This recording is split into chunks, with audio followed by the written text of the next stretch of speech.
I have a habit of putting too many ideas into a project, like trying to cram too many slices of ham into the same sandwich.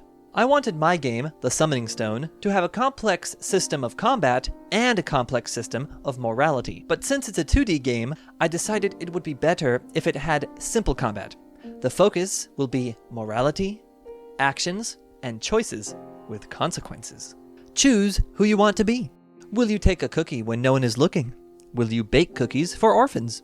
Will you teach them to eat vegetables instead so they can be healthy?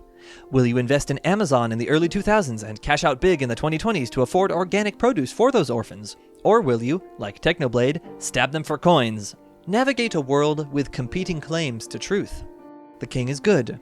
The king is bad. The corrupt advisors twist the king's arm. The corrupt bureaucracy makes it difficult for the advisors to determine good from bad advice. The economic problems caused by the war with the Dark Elves makes politicians desperate, so they act corruptly. Amazon's high stock prices drive the Dark Elves to jealousy, starting the war in the first place, and so on.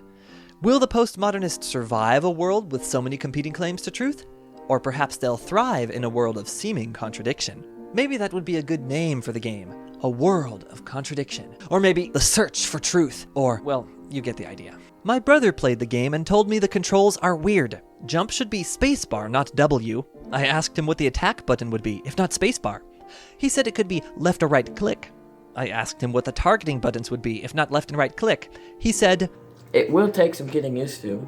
Maybe the idea of locking onto targets will be excessive in a game with simple combat. Even so, I'll program it, and be able to implement whatever I learn into a later 3D game. If I do remove the targeting, then attack will be left click, and jump will be spacebar. Most notably in week 3, I figured out semi-solid platforms. I watched a 2-hour video about moving and semi-solid and moving semi-solid platforms, which were so complicated that I decided to only have unmoving semi-solid platforms. You can also crouch and uncrouch, but I still need to make sure you can't stand up in a place like this. Here are some things I didn't accomplish. I decided not to implement a plunging attack. I'm not making 2D Assassin's Creed.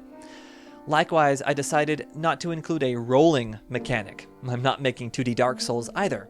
I decided not to implement sliding, but the momentum mechanic I had already implemented makes it sort of work anyways. It's an emergent property. I'm learning that it's possible for good ideas to become bad ones if you have too many. That's all I have for now. Maybe we'll cross paths again someday. Until then, God bless.